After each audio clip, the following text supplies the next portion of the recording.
می مرگی ایوان نای سرشانی که وطن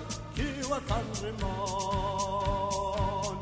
می مرگی ایوان نای سرشانی که وطن رمان می ایوا تو ریوخین کمی ایوا توجودی کمی ایوا بینگوی زوبو کشیده بری بیانی آزاد دلن همون لنکی شادی یادتان بکن لبر بیانی شادی آزادی یادتان بکن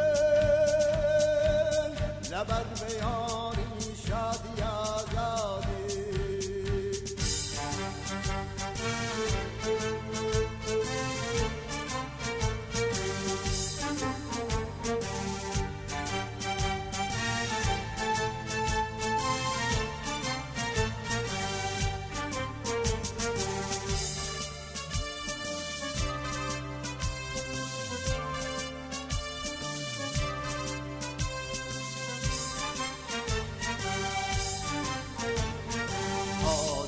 din pişravan Müravdi bakitan Sami mergi tek şikar Mergi be bakanatan Zabuni sar tutkarani aşkirazrar Olay piru bavertan İrade fittevi emi bahmunwan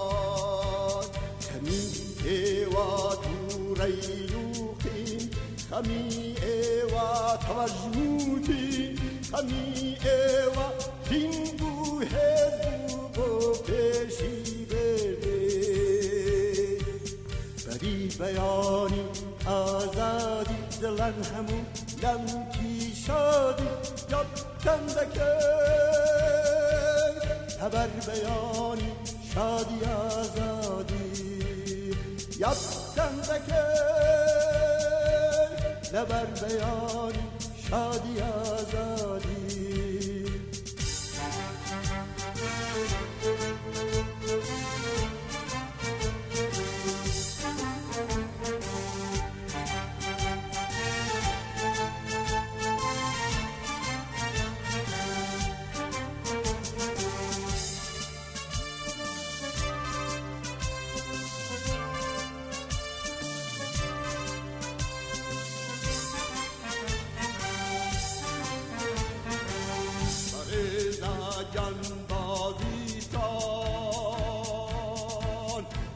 Bazay oy barizare rızgariya Rızgari başı insan Bu sosyalizm bu azadi yekjariya Kami eva tureyokin Kami eva tavazmutin Kami eva tingu hezbu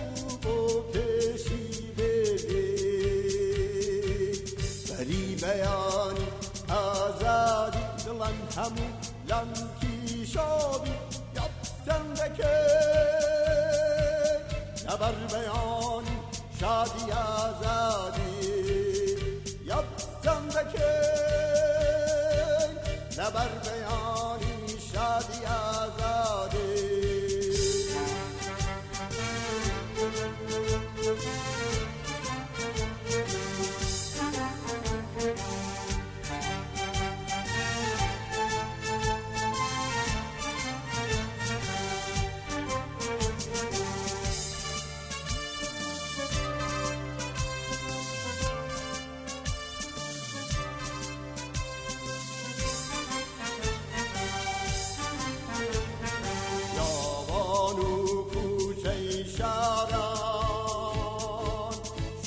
شپل دریای خواتیل منزدا از سنگره کی برزی که ئەڵای سوورێ کابە یادی ئێوە هەڵکرا هاواری زیندانەکان هەردەی شەوی ڕەشلا دەدا شەوگار شەق دەکا ئەمی ئێوە سەرسەر و سەر چاوانم ئەمڕۆ لێرەین بۆ ئەسپەدەکردنی باوکم پێشمەرگەیەکی دێرین باوکێکی خۆشەویست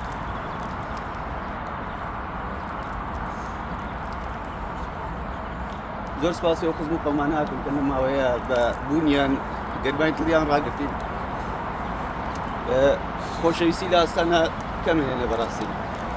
وشە لە ئاستانە کەمێنێ نازانم بە چ زمانێ ڕێز و خۆشەویستی خۆم وێوە دەرببڕم قەتیش ناتوانم جوبرانی کەمەوە زۆر سپاس بەوە هەموو خزم و قەومانەی کە ڕفیقانە هاوڕێیانە پێشمەرگانە کە لە ماوەیەدا بە تەلەفۆنەکانیان لە کوردستانەوە لە گۆشاگۆشی جیهانەوە بە دەربڕینی ڕێز و خۆشەویستیان بۆ باوکم دڵنەواییان داینەوە دڵیان گەرم ڕاگرتین هیوادارم لە خۆشیەکانتان نەبەشدار بن زۆر سپاس بۆ ئێوەش کە ئەمڕۆ هاتوون بۆ ئێرە بەسپەردەکردنی باوکم سەر و سەر چاوان زۆر بەخێراتن هیوادارم لە خۆشیەکانتان بۆتان جوودان کەمەوە زۆر سپاس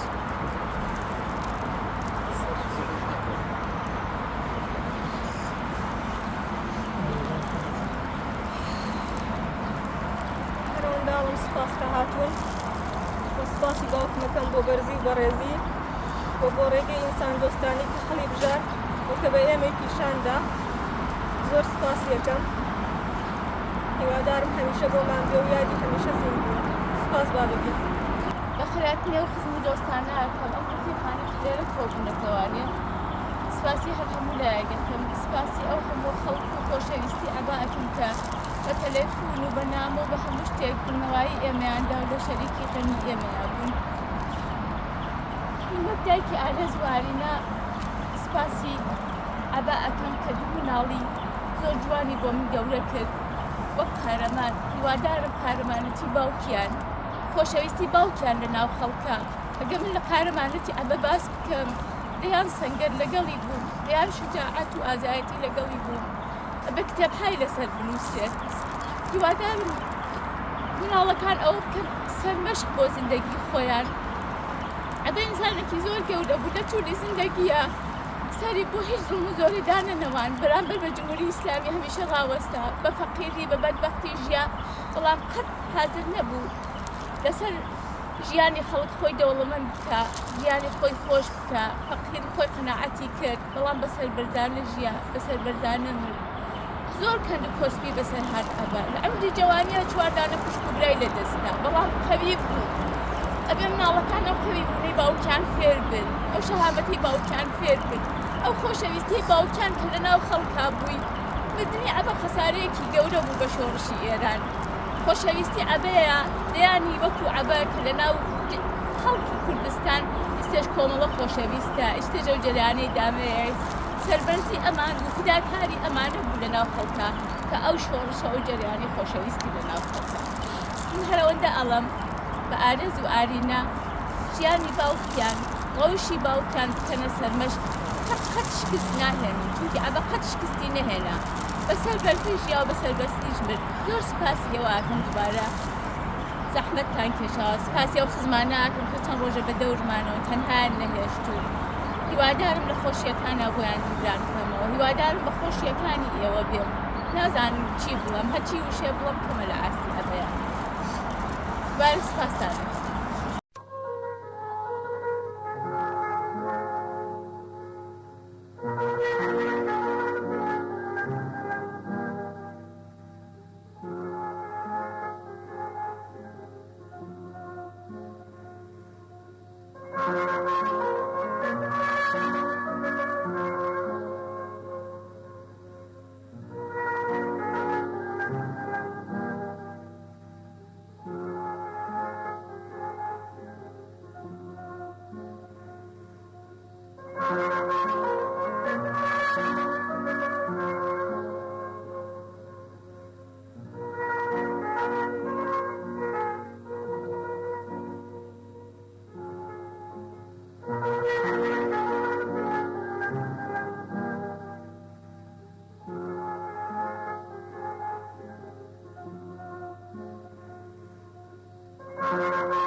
داری شادی گشتین ئێوە هەرگیز نامرن بەڵکی داری شادی گشتین ئێوە هەرگیز نامرن نامرێ ئاگر هەڤاڵان ئێوە کڵپەی ئاگرن نامرێ ئاگر هەڤاڵان ئێوە کڵپەی ئاگرن تۆ بەهێزی نامری مر دل لە ئاستا کۆی لەیاو تۆ بەهێزی نامری مر دل لە ئاستا کۆی لەیاو چونکە گیانی تۆ دروشمە بانگەوازە ڕێگەیە چونکە گیانی تۆ دروشمە بانگەوازە ڕێگەیە بەڵکی داری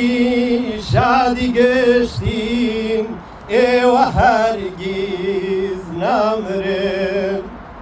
پەلکی داری شادی گشتین ئێوە هەرگیز نامرن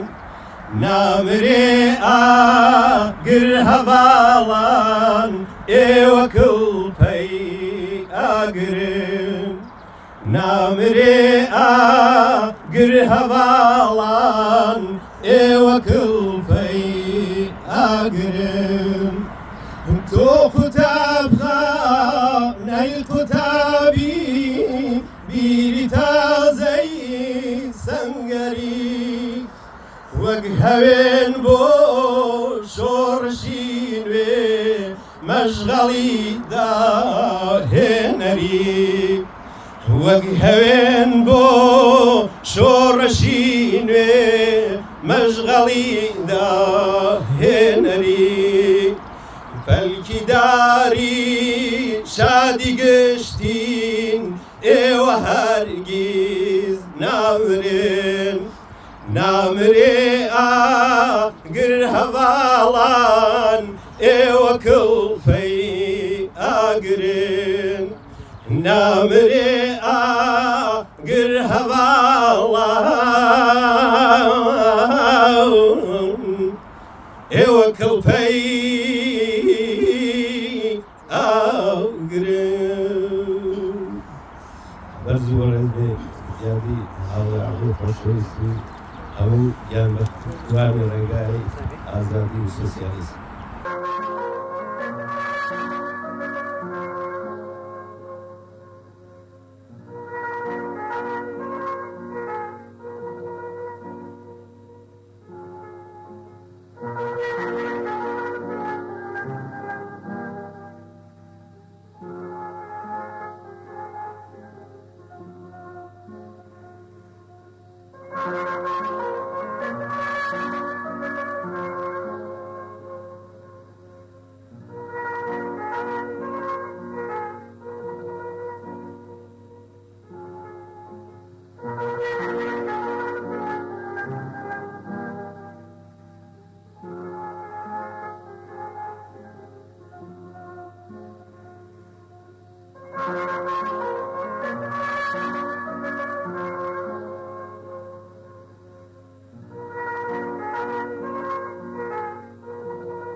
بياضي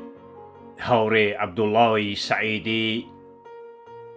ناسراوبة عبد الله مام سعيد 68 سال لەوە پێش لە شاری باونە کاک عەبدوڵڵا چاوی بەژین پشکوت. ژیانی منداڵی زۆر پڕڕەنج و هەژارە نەبردە پێش وەک زۆربەی هەرە زۆری منداڵانی کوردستان. هەر بەو هۆیەوە لە تەمەنی منداڵیدا ناچار بوو دەست بداتە قورسترین کارەکان و لە درێژەی ئەو ژیانە پڕچەرمەسەرەدا ئاوارەی تاران بێت بۆ کارکردن بۆ پەیداکردنی بژیوی خۆی و بنەماڵەکەی. ئەو ژینە تاڵە دەرفەتی ژیانی منداڵانە و خوێندنی لێستان. بۆیە هەر زۆر زوو هەستی بە بێعەداڵەتی و ناڕەوابوونی ئەو ژیانە کرد. لە تەمەنی 18 ساڵیدا لە سەربازی هەڵات و چووە عێراق و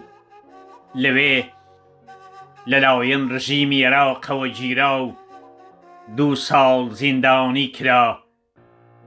لە زیندانە ترسناکەکەی عێراق کە بە زیندانی بوو غەرێب ناسراوە. لەوێ لەگەڵ کۆمەڵێک لە ڕێبەران و تێکۆشەرانی کۆمەڵەی ڕەنجدەران ئاشنا بوو، لەوانە خاڵە شەهاب. ساڵی 1355 هێتاوی لە زیندان ئازاد کرا و گەڕایەوە شاری باونە. دوای ماوەیەک ڕۆیشتە شاری تاران بۆ کارکردن و لەوێش چووە ناو ڕیزی خەباتکاران و ئازادی خوازان دژی ئیستبدادی ڕژیمی پاشایەتی.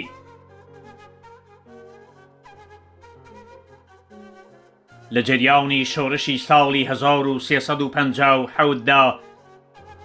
دەستی بە چالاکی ئاشکرا کرد و بووە پێشمەرگەی حیزبی دموکرات.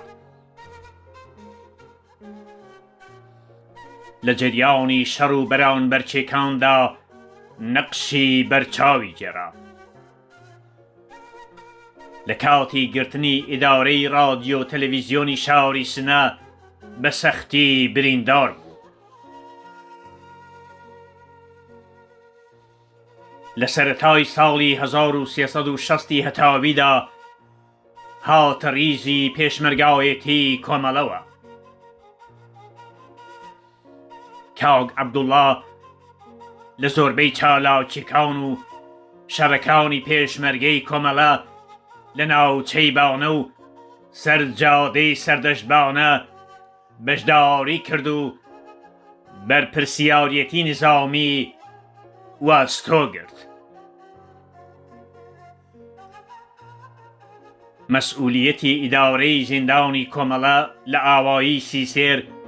لە ناوچەی سەردەشت کاک عەبدوڵڵا یەکێکی تر لەو ئەرکانە بوو کە گرتیە ئەستۆ. جارێک پاسدارێکی زیندانی هێرش دەکاتە سەر کاک عەبدوڵڵا بە نیازی کوشتنی. بەڵام هاوڕێ عەبدوڵڵا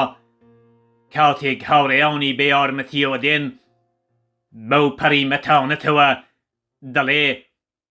پاسداری دیل نابێ هیچ بەرخوردێکی ناشاویستی لەگەڵ بکرێت. ئەوە نمونەیەک بوو لە جوامێری و عەداڵەتی هاوڕێ عەبدوڵڵای سەعیدی. لە هاوڕێتی و دۆستاوێتیدا بە وەفا و سەنگین بوو وەک هەمیشە. سەرەڕای جیاوازی سیاسی و حیزبی هیچ کات بێ احترامی بە مخالفانی خۆی نەدەکرد و فەزای ناخۆشی پێک نەدەهێنا.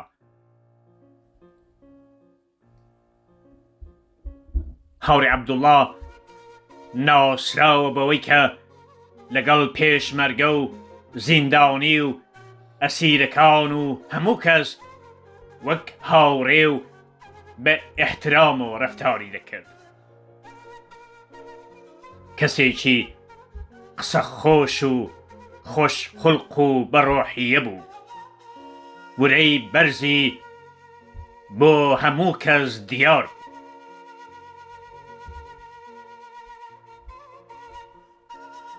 کاک عەبدوڵڵا هەموو تەمەنی خۆی ژیانی شەرافەتمەندانە و سادقانەی هەڵبژارد.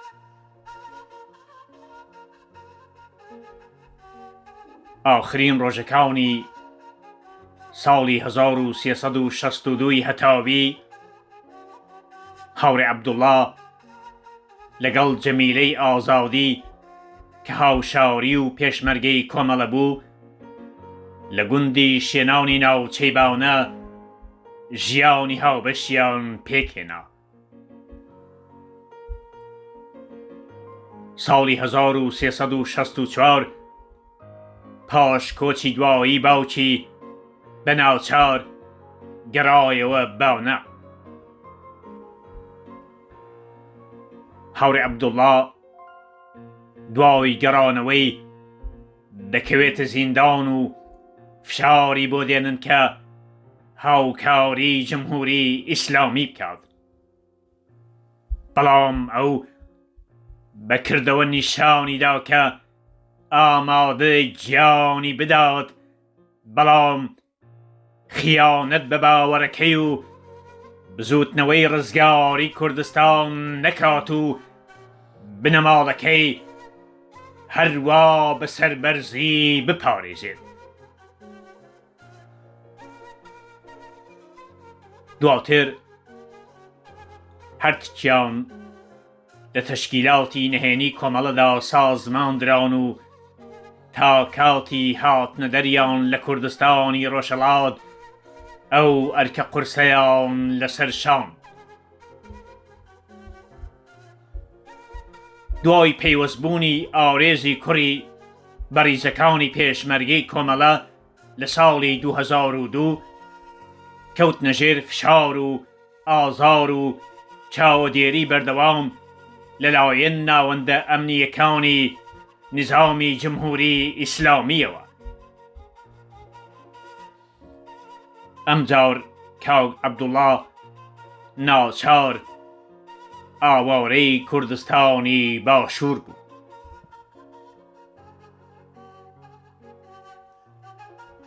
دوای چەند ساڵ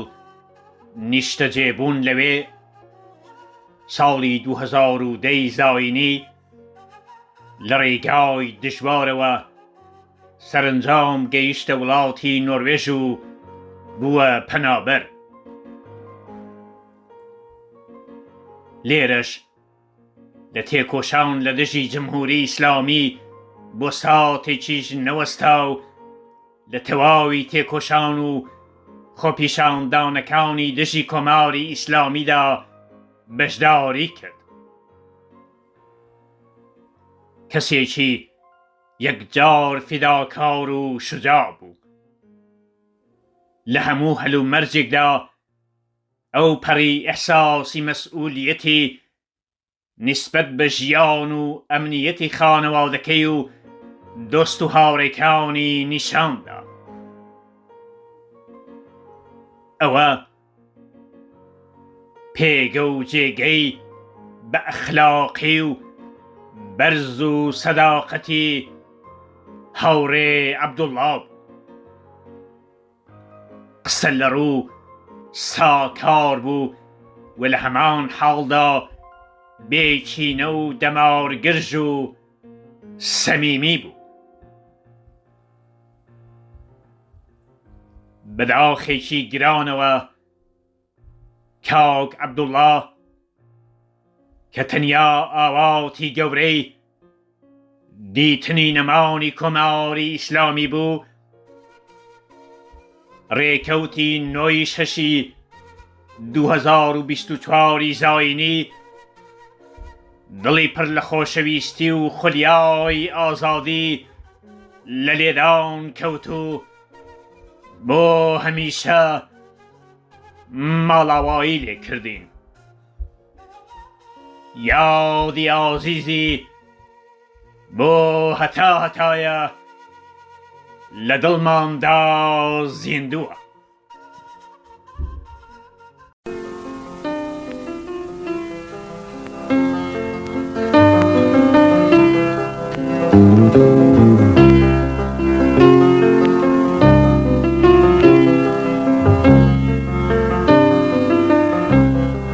ئاواتەکەم ئاسانە بۆم جێبەجێکەن، میراتێکم نییە هەتا دابەشکری، پێویستیشم بەوە نییە خزم و کەسم تازیەبار بن، بەردی ئاوە سوو خەوش و خاڵی تێنا ئاڵێ. پەیکەرم ئاخ ئەگەر بەدەستی خۆم وایە پێم خۆش بوو ببمە خۆڵەمێش، نەسیمی شادیش ئازاد وایە و بەشنە خۆڵەمێشی ئەم پەیکەرەی ببردایم بۆ شوێنێک کە گوڵاڵەکانی لێ ئەڕن. بەشکەم لەو خۆڵەمێشەوە هەندێک گوڵی ژاکا و دیسان بژێنەوە و هەمیسان بشکۆفێنەوە. ئەمە ئاخرین ئاوات و داخوازیمە، ئێوەش هەموو باشاد و بەختەوەر بژیت.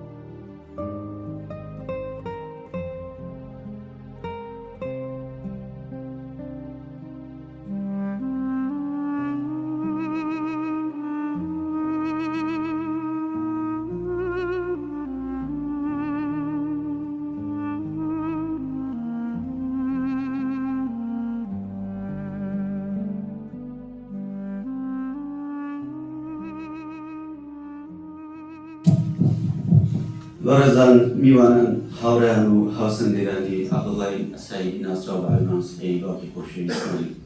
پێشەکەن وێ خێراتتان بکەم. زۆر بەخێرن. سپاس بۆ بەشاریتان لەم پرسیارەدا. بوونتان لێرە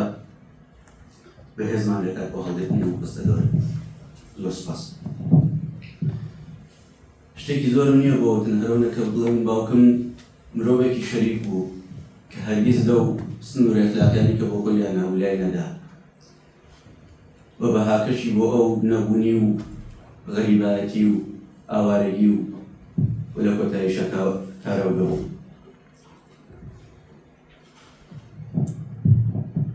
باوکم هیچی وایە مەجێ نەهێشت بێژگە لە ڕێگای شەریف ژیان و سەری بەرز و ئەوەش گەورەترین میراتێکە کە باوکێک دەتوانێت بۆ مناڵەکانی بەجێبێڵێت. هەر بۆیە سەرمان پێی بەرزە و افتخاری پێوەکەین و تا کۆتایی تەمەنیشم سپاسیەکەم.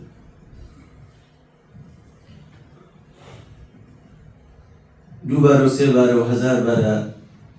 سپاسی تەواوی ئەو هاوڕێیانە هاوسەنگەرانە خزمان کۆمان ڕفیقان ئاشنایان ئەەکەم کە لەم ماوەیە لەگەڵمان بوون و بەبوونیان بە گەرمای وجودیان دڵیان گەرم ڕاگرتین و هیوادارم لە خۆشیەکانتانە لە شادیەکانتان بتوان جوورای زەحمەتەکانتان بکەمەوە. هەمیسان سپاس بۆ بوونتان. سەبارەت بە باوکم بڵێم کە هەرەوەندەکە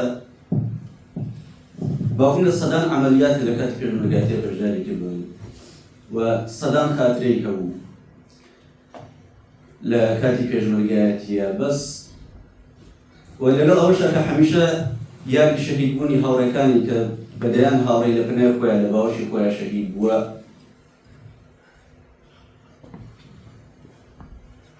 هەمیشە بە حەسرەتەوە باسی کوژایی دوودانە سەربازیشی کرد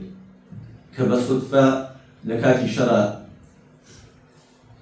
بۆ جۆرێکە بۆ خۆی گێڕایەوە ئەیبوت کرد کە هەڵمان کوتایە سەر جاش و پاسارەکانی ڕژیم من لە پێشەوە بووم و دوودانە سەرباز کرد خۆیان دۆڕاند بوو ویسیان تەسلیم بن بەداخۆ هاوڕێیەکمان کە فاصلەیەکی زۆر دووری لەگەڵ ئێمەیە بوو چاوی لەو شتە نەبوو هەتا هاواریشم کرد بڵم تەسلیم بوون ئەو تەقەی لێکردن کەسێکی ئاوا بوو کەسێک بوو کە هەرگیز زەعیف کوژ نەبوو و هەرگیزش لە بەرامبەر زاڵما سەریدانە نەوان لەبیرم لێ ڕۆژێکیان بە خێرانە ڕۆژی مناڵ دەستی گرتبووم بە ڕۆژتم بەڕێگایە پاسارێکی ڕژیم بەرەو بوومان هەرچە نەفرێک تریشی لەگەڵا بوو دیار بوو کەسێک بوو کە دەسەڵاتی هەبووەمانە باوکمی ناسیەوە وتی عەبدوڵڵا سەعیدی باوکم بۆ یەک لازم بێدەنگ بوو دوای پێما بچەند چرکەیەک بێدەنگی وتی بە زمانی فارسی جان بە خولێکی ڕتڵم وتی هەرێ وتی منە میشناسی وتی نا بەجا نەمیارم وتی فڵانێ کەسم باوکم وتی کاتی کۆلێتارانێک تێکاری شتم کردووە لەوانەیە نازانم وتی نا من لە زیندانی سیسێر بووم و مەمنونی ئەو ڕەفتاری باوکم بوو کە لە زیندانە لەگەڵیا کردبوو و دیار و باوکیشم خەبەری ئافاتەکەی پێدا بوو کە ئازادی بێتەوەمان ژمارە تەلەفۆنی خۆی لەسەر کاغزەی نووسی دای بە باوکم هەر بێدەنگ بوو سەراسەری ئەو گفتوگۆ دای بە باوکم و ئێمەی بەجێ هێشت لەبیرم لێدا قەدەم لەو کابرای بوو کەوتینە باوکم سێرێکی خۆی کرد ئەم لەلای خۆی کرد و ژمارە تەلەفۆنەکەی فرادای جۆگەرەکەەوە کەسێکی وەها بێنەر بوو و ئەوەی ئەیکرد تەنیا لە پێناوە ڕێبازەیە بوو کە هەڵی بژار بوو تەنیا لە پێناوە شەخلاکانەیە بوو کە هەڵی بژار بوو بەبێ چاوەڕێی لە هیچ کەسێک لەگەڵ تەواوی ئەوانەشە باوکم بە کەسێکی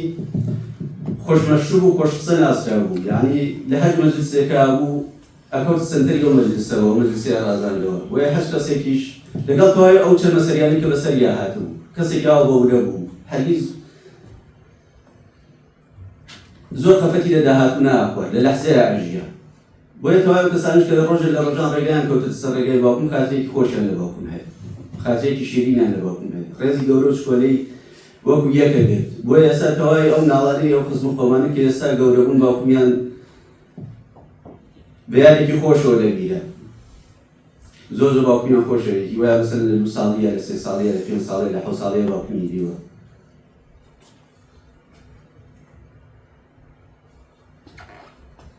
شتێکی زۆرتر نییە بۆتن هەمسان لێ بڵم زۆر سپاسان کە بۆ بوونتان زۆر سپاس بۆی کە هاتن ئەزرزارتان بەخێرێت من بەخێراتی هەموو ئەزیزانە ئەکەم چه هاوڕێکانی چه دۆست و ئازیزانە کە لە دوورەوە ئاگا ئەناسن چه خزم و قۆمانە کە هاتوون ئەم چەند ڕۆژە ئێمەیان تەنها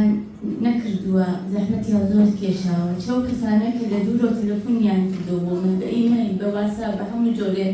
هاوخەمی ئێمەیان کردووە من وەک دایکی ئارێز و ئالینا وەک هاوسەری کۆنی ئەکڕوە خاطراتم زۆرە لەگەڵ ئەبەیە ئێمە 29 ساڵ بە یەکەوە ژیانمان کرد 29 ساڵ لە هەموو کارەکانی مبارزەیان بێکۆ بووم چ لە شاک چ لە شار غێر لە سەداقەت غێر لە پاکی غێر لە ئینسانیەت ناتوانین شتێکی تر لەسەر ئەبەیان بڵێم ئێمە لە شار بە یەکەوە تەشکیلات بووین کاری تەشکیلاتیمانە کرد هەمیشەم بۆ ئەبەت خوا پێم بڵێ ئەو کەسێکە ئەعلامیەمان بۆ ئێنە سیدیەکانمان بۆ ئێنە پێم خۆشە بزانم کێیە ئێمە کاری لەگەڵ هاتین هەمیشەی گوجەمی لەبات تۆ کە گیرای فەقەت من بناسیت با هەر ئەتراف لەسەر من بکەیت هاوڕێکانی تر ئیستێش بە ئیستێشەوە ئەبە پێنەوتم ئەو کەسانەیە کە کاری تەشکیلاتی لەگەڵەکە کێیە ئەو یەکێ لە سەداقەت و پاکی ئینسانیەتی ئەبە بووکە بەرامبەر بۆ بیر باوەڕە کە بووی بەرامبەر بە هاوڕێکانی نیشانیدا شتێکیش کە ئارێز گێڕایەوانێکە وەختی خۆی کە زیندانیەک حکمی ئەدام ئەدرێ لەلایەن کۆمەڵەوە عەفو ئەکرێت کە حکومەکەی پێ ئەدا کەم ویستم یەک شت ڕاست بکەمەوە کە ئارز باسی کرد بۆی گەڕام بەو تیجەم لە بازار کە ئەو ئارزی کە لەگەڵا بۆ ئارز جزئیاتەکەی باس کرد وتی پێی وتوم هەر کارێکت هەیە لە خزمەتتان ئەوە ژمارە تەلێفۆن بەڵام ئەبە ئەو نەبێ منەت بوو دوو هەنگاو ئەولاتە ژمارە تەلێفۆنەکەی دڕان چونکی هیچ وەک منەتی بەوە نەبوو کە کاری بە پاسدارێک بێ بە دوشمنەکەی بێ ئینسانێکی تابڵەی هەمیشە ئەڵام بە مناڵەکانیش ئەڵم مبارەزەی باوکتان خۆشەویستی باوکتان بکەن بە تاجی سەرتان سەداقەتی باوکتان بکەن بە تاجی سەرتان ئەو هەموو مبارزە کە ئەو کردوێتی ئەو هەموو خۆشەویستێک کە ئەو لەناو خەڵکاتیەتی ئەوە ببێ بە تاجی سەرتان شانازی پێوە بکەن من بە ئیستێشەوە شانازی پێوە ئەەکەم بەو هەموو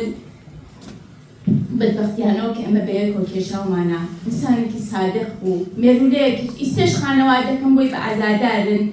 بارهاو جوانەدادا ئێمە کارمان بە تۆ نێرەی جیا بوو تۆ ئێمە کەعبمان هەر خۆشەوێت ئەو نەخۆشەویست بوو یەک دەقیقە مناڵێک بیزیایە ئەو مناڵە قەت عەبێدت بیر نائەچۆوانەیە هەمیشە قسە خۆش بوو هەمیشە لەناو خەڵکا بوو ئینسانێکی ئیجتماعی بوو ئینسانێکی بوو بەدبەختی زۆر بەسەرا هات بوو لە توولی مناڵیەوە هەتا ئەو کاتەی کە لێرە گیانی دەرچوو هەموو لە مەهنەتی و بەدبەختی و فەقیریا بوو بەڵام سەری قەت بۆ مادیات دانەنا هەمیشە بە فەقیری قەناعەتی کرد بەڵام سەری بۆ دوشمندانە نەواند بەبیرم دێ دانێ لە هاوڕێکانمان لەبانە پێیوتوب و لەو کاتە بێکار بوو ئەبا کە باری گومرگ گرتوویەتی تۆ ئەتوانی بچی وەریگری هەتا کە فرۆشتیشە قسمەتە لە پوڵەکەی بدەیتەوانێت زۆر بە هەزاریش وەریگری هاتەوانێت کچی من نانی بێشەخصیەتی ناخەمە سەر سفرەی مناڵەکانم نامێرم قەشتی وا بکەم با بێکار بم برسی بم بەڵام شەرافەتمەند بم زۆر شت هەیە لەبارەی عەبەوە بیکەم چونکی من 29 ساڵژنی عەبە بووم ئەوە نەخاترات هەیە لەبارەی مبارزبوون و ئینسانیەتی ئەو مەدەیان ئەمەلیاتمان بەیەکەوە کردووە یەکە لە بیرەوەریەکانم هەموا کاسێقی ئیشارەی پێکرد کە ئێمە پێشمەرگە بوون فەرماندە بوو لە شەڕێک گەڕاینەوانێ معموڵەن خۆی سەعات و شت کە لە ئەسیرەکان وەرئەگیرێت بۆ احتیاط بەڵام ئەو ئەسیرەکان ئەیانویست بە زۆر بیدەن بە پێشمەرگەکان کە بۆ خۆیان بێ لە ترسا ئەبا عەبەساوتی چۆن ئێوەشتی ئەسیر وەرئەگرن ئەسیر لە ترسی خۆی ئەچێشت ئەدا بە ئێوە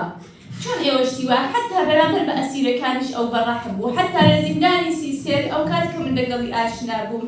ئەچوو نانی لەگەڵ زیندانیەکان ئەخوات چەک و ڕەفتەکە لە دەرۆدانا ئەو بەشەنانەی خۆی ئەچوو لەگەڵ زیندانیەکان ئەخوات یعنی تەئسیری لە حتا لەسەر زیندانیەکانیش کە گیرا بوون ئەسیر بوون ئەو تەئسیری دانا و بەرامبەر بە دوشمنیش کە لە کاتی شەڕا تا ئاخرین فیشەک شەڕی ئەکرد کە ئەسیر ئەبوون ئەو بەڕەحم و بەبەزەیی بوو لەگەڵیانە بواقع مبارز بوو بواقع ئینسانێکی انقلابی بوو فقط من داوا لە مناڵەکانم ئەەکەم ئەو بکەن بە تاجی سەریان شەرافەتی باوکیان شەخسیەتی باوکیان قوەتی باوکیان لە عمری جوانیە چوا خوشک و برای لە سنی 15 و 16 و 32 35 لەدەستدا هەر هەفتەیە تەعزیری بۆ کردن وتی ژیان بەردەوامە من ناتوانم ژیان ڕاوەستێنم ئەبێ مناڵەکانیشم ئەوە بکەن ئەبێ خۆشەویستی باوکیان لەناو خەڵکە ئەم ڕێز و حورمەتە کە لە باوکیان گیراوە ئەبێ ببێ بەمایەیەک بۆ ژیانیان ئەوانیش هەر وەک باوکیان بژین کە هەرچەند هەم باوکیان هەم منیش ئیفتخارم پێوە کردوون وەتا من ئیفتخاریان پێوە کەم بەبوونی باوکیشیان بەو 29 ساڵە کەژنی بووم ئیستێش من شانازی پێوە هەمیشە لای ڕفیقەکان وتومە کارم بەوە ئێمە جیابوونێت ئەو مەسائلێکە کە ئێمە بەڵام من ئیستێش شانازی بەبوونی عەبەوە کردومە چونکی هەمیشە سەربەرز بووین قەت کەس نەهات ڕەخنە لە عەبە بگرێت کەس نەهات بڵێ ئەبە ئەو زوڵمەی لێکردم ئەو غەدرەی لێکردم شەرافەتمەندانەش ژیاوە شەرافەتمەندانەش مرد زۆر خوشحاڵم کە لە باوەشی مناڵەکانیا گیانی دەرچوو لەگەڵ مناڵەکانیا چوو بۆ دوکتۆر ئەو مردنێ ئەبە ئەتوانم بڵام شتێکی تەواوی نەیە لەم غوربەتەیە بە قسمەتی هەموو کەس نابێت تۆ بێیت بۆ لای مناڵەکانت لەگەڵ مناڵەکانە بچی بۆ دوکتۆر بمری حتا نۆروێژیەکانیش زۆرجار لە ماڵەکەیە ئەمرن بە تەنیا ئەمرن کەس پێیان نازانێت بەڵام ئەو شانسێکی گەورە بوو ناتوان بڵم بۆ ئەبە کە مردووە بەڵام بۆ مناڵەکان کە باوکیان لەگەڵا بوو تا ئاخرین هەناسا لەگەڵ مناڵەکانی بوو باوەڕێکی من جەنازەکەیم دیوە چەند ڕۆژ پێی سەردارمان کرد دوای مردنیشی لە بخەند لەسەر لێیەتی ئەو نە بە ئارامیش مردووە ئەو نە بە خاڵێکی ڕاحەت مردووە. من دووبارە بە خێراتنی هەر هەمووتانەکەم هیچی ترم نییە بۆ وتن غێرە ئینسانیەت و غێرزەوە کە سپاسی ئێوەش بکەم کە لەم غەموەیە ئێوە نەبوونای ئێمە نەمانتوانی ئەم غەمە بەڕێ بکەین دووبارە سپاسدانەکەم. بەرەزان ئەو کاتان باش بخێرێن بۆ ئەو مەجلسی یادبوودی کەعبە. زۆر بەداخەوە کەعبە زۆر لە ناکاو هەمووی ئێمە بەجێهێشت و هەموو پەژارەیەشی بۆ ئێمە بەجێهێشت بۆ خانەوادەی بۆ بنەماڵەی بۆ هەموو هاوڕێیان. من لەلایەن خۆمەوە لەلایەن تەشکیلاتی کۆمەڵە و تەشکیلاتی دەرەوەی وڵاتی حیزبی کۆمونیستی ئێران جارێکی دیکە لە عەزیزانی کەعبە هاوڕێیان ئارێجیان ئارێنجیان و هاوڕێ جەمیلە و کاک زەماڵ سەرخۆشی دەکەم سەرسڵامەتیان پێ دەڵێن و هیوادارم کە لە ژیانیاندا ساغ و سڵامەت و موەفەق بن. لە دەستچوون یا ماڵئاوایی کەعبە زایایەکی گەورە بوو نەفەقەت بۆ نزیکان و خۆشەویستانی کەعبە بەڵکو بۆ هەمووی ئێمە. هەر کەسێکی وەکو کەعبە کە ماڵەوەی لە ژیان دەکەن بزوتنەوەی کوردستان یەکێک لە ئینسانە شەریف و خەباتکارەکانی دەست دەدەن. ئەوە زایایەکی گەورەیە. ئەو زایایە چەندین لایە هەیە بەشێکی خانەوادگی و مربوطە بە نزیکەکان بەشێکی دیکە مربوطە بە سەرهێکی وەسیعتری جونبش و کولی ئەو وەزیەتی کێمە تێداین. من ئەگەر بم هەوێ لەو فرسەتەی ئێستا ئیستفادە بکەمەوە بە چەند خاڵ ئیشارە بکەم لەسەر ئەو خاڵانە تاکید دادنەوە. من دەڵم کە ئێمە بە تۆری عام و مەخسووسەن ئینسانی کرێکار و زەحمەتکێش لە جامعەی کوردستان و لە ئێران لە شرایەتێکی فەوقالعادە موسیبەتبار و فەلاکەتباردا دەژین، شرایەتێکە نەدەسازی ئێمە و خەڵکی زەحمەتکێشە بەڵکوەوە حاکمانی ئەو مەنتەقەیە ئێران و ڕۆژهەڵاتی ناوەڕاست بۆ خەڵکیان تێکهێناوە. شرایەتێکی زۆر مەینەتبار پڕ لە بێکاری پڕ لە فەقر و فەلاکەت. ئێمە هەنێکانە کە چینەوە بەبێ شت زۆرێک لە ئێمە چاو لە شاشەی تەلەڤیزیۆن ڕادیۆکان دەکە بزانێت خەبەرباس چییە وەزات چییە. شەڕی غەزە و ئیسرائیل بە شۆ گەیشتووە لەو لای شەڕی رووسیە و ئۆکراین بە شۆ گەیشتووە ئێستاوە شەڕی سوودانیشی پێ ئیزافە بووە. سیمای دنیای ئەوڕۆ سیمایەکی یەکجار زۆر ناخۆشە.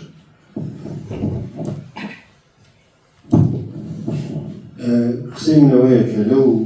دنیا ناخۆشەدا لەو دنیا پربوحران و شەڕاوێدا ئێمە بە چەند شت احتیاجمان هەیە. ئەگەر بم هەیە زۆر کورت و مختصر خولاسەی کردمەوە.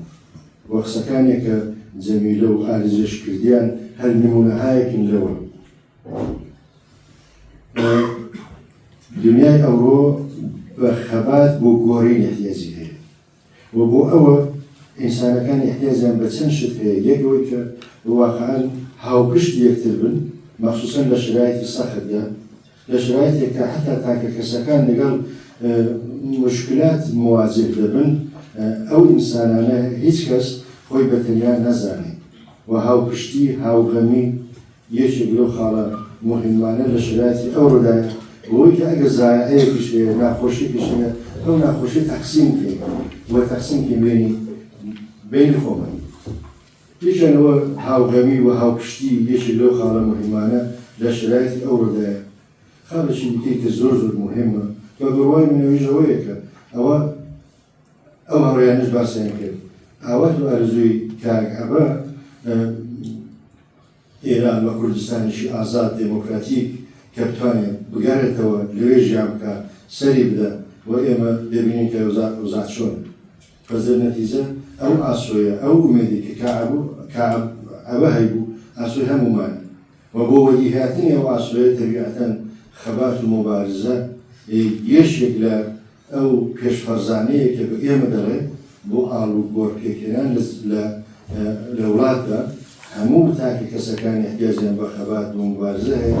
احتیاجیان بۆ کە هاوپشتی یەکتر بن و لە شرایەتی سەختدا پشتی یەکتر بگرن و پشتی یەکتر بەرنەدەن ئەو زەرورەتانەیە کە دنیای ئەوروپا ئێمەدا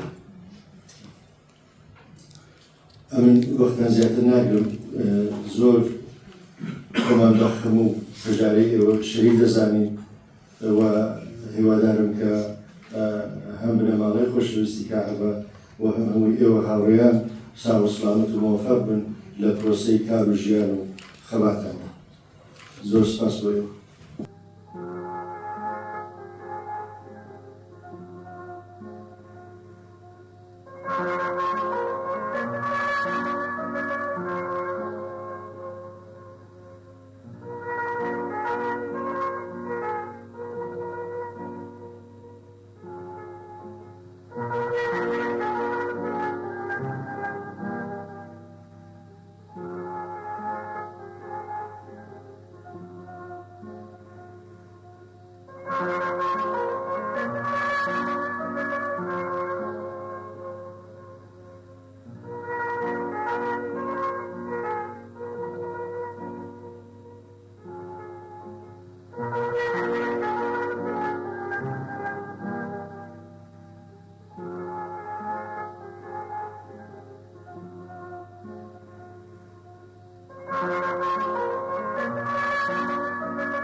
هاوڕێی دڵپاک و وەفادار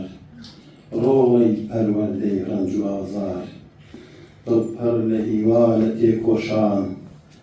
لە ناو سەنگەرە بێباک لە مردن دژ بە خۆرافات بەداگیرکردن کۆچەکەت دڵە خۆرپەیە ئازارە هێش و ژان بۆ مەلە هێلانە لێ شێواوەکەم ئۆقرە نەبوو لەم ئاسمانی غەریبیە لەم ئاسمانی کارەسات و بێبەزەیە هەر چاوەڕوان بووی بگەڕێیتەوە بۆ نیشتیمانت تێر بڕوانی لە شار لە گوند لە چیاکانی بچیە سەرگۆڕی مام ڕەسوڵ و هاوڕێکانی لەوێ ئارام بگری بسڕی فرمێسکی شادمانی یارمەتیکردن بەیەکەوە دیالۆگکردن جێرانەوەی بیرەوەریەکان ئەوەی کە دادەجەملێ دەیجێت هەولێرەکانی لەو ڕابردێتە زۆر گرنگە کە دایک و باوکە باسکەن چیان بەسەرهاتووە هەر لە دەورانی مناڵیانەوە هەتاوەکو ئەو سەردەمەی کە لێرەکانێ هەن زمان بە ئاسانی فێر نابن لەگەڵ کولتورە ناگونجێ ئەمە کە هاتمە دەرێ کۆتێک مەبەر کردووە کۆتی زستانی تونستێک بە خەڵکی لێرەخۆمان وەڵام نەشتەی هاوین لە کۆتێک مەبەر کردووە فیشێک هەیە بەڵێ پێیان سەیرە بەڵام کەسانێک هەن لەگەڵ ئەو هەوای ناگونجێ بە ڕوحیان سازگار نییە وجا ئەگەر نەتوانم بڵم دابەکەن ئەرێ من ئاوا بووم لێژی ئاوم ئەوم دەدرستی بەختیان بەسەراتەوە ئێستا لێرەکانی ئەرێ و شتانە ئەو ئیمکانەتان هەیە بەڵام ئێستشکەمانەکان ئەو ئێش و ئازارە لە ڕوانمدا لە درستمدا ماوەتەوە و هەماهەنگی دروستێ بە جگای ئەوەی جوڵان سیستەمی هێرەکان بڕ دەست بەسەر خانەوەتەکەدا بگرێ یا منداڵەکان بەرێ یا کۆڵ مشکلاتی دیکە سازکە دیالۆگێک دروست دەبێت لە بینی ئەو نەسڵانەدا کە لەورە لێک تێدەگەن لەورە ڕەنجەکانیان باز دەکەن ڕەنج جیوانیش کەم دەبێتەوە کاتێک باسی دەکەن و منداڵەکانیش دیاتر باشتر دەرکیان دەکەن و ئەوانی ئەمزا منداڵەکان دەرک دەکەن لەکو باو بۆ هاتووپێتی هینە منداڵەکان هێستا بەقسە ناکات چی بێ دەڵم هەر وەختی دەرسی معلومە وەختی خواردن وەختی خێر معلومە هیچی بەقسە ناکات کاتێک وە قسەی لەگەڵ دەکەم دەڵێ خۆ ئەوان قسە ناکەن ئەوە فەقەت فەرمان دەکەن کە دەوا کەوام ناکەڵم دیالۆگ ئەوانە هەموویان دەرد و ڕەنج بەهەرحاڵ کاک عەبدوڵای عەزیز دوای هەموو ڕەنجانە من ئەحساس دەکەم ئیتر ڕوح و جسمی ئەم هەموو ڕەنج و ئێش و ئازار و ناخۆشیانەی تەحموڵ نەکرد شەمعی یا ئەستێرەی ژیانی کاک عەبدوڵا ئاوا بوو بە نەزەری من نەکوژاوەتەوە و لەو ماوەیەدا لەو مانگەدا زۆر خۆشەویستی دیکە ئاوا لەو نەسلە بەجیان هێشتی ئینتیزارێکە کە هەمومان دەیکەین ژیانێکە دایکی من دوو کوڕی لێزدا بوون یەکەم کوڕی کە لەسیدا خەڵک دەگریان قسەکەی بوو کە بمان کردوانی باە هەر کەسێک بیتوانی باە بە گریان و ناڕەحەتی ئازیزەکانی بگێڕێتەوە قەتەن هەموو کەس کاری دەکرد خواروخەی وەلادنا ئازیزەکانی بە گریان و بە نەخۆشی دیگەڕا ئەم شتیوان مەحاڵە و پێوا بوو کە تا ڕۆژێک ئازیز و خۆشەویستمان هەیە خەم و لە دەستدانیشمان دەبێت سپاس بۆی کە تامەتان کرد و جێڕان لەم لە ماڵەی زیندویات کاک عەبدوڵای خۆشەویستیشەوە جارێکی دیکە سپاسان دەکەین و سپاس و ڕێز و هەرمەت بۆ هەموو ئەو خۆشەویستانی لە ڕێگای جۆرە و جۆرەوە هاوخەمی خوان ڕاگەیاندووە و بە جۆرێک هەوڵیان داوە کە لە خەموژانی ئەو خۆشەویستانی یەکەم بکەنەوە.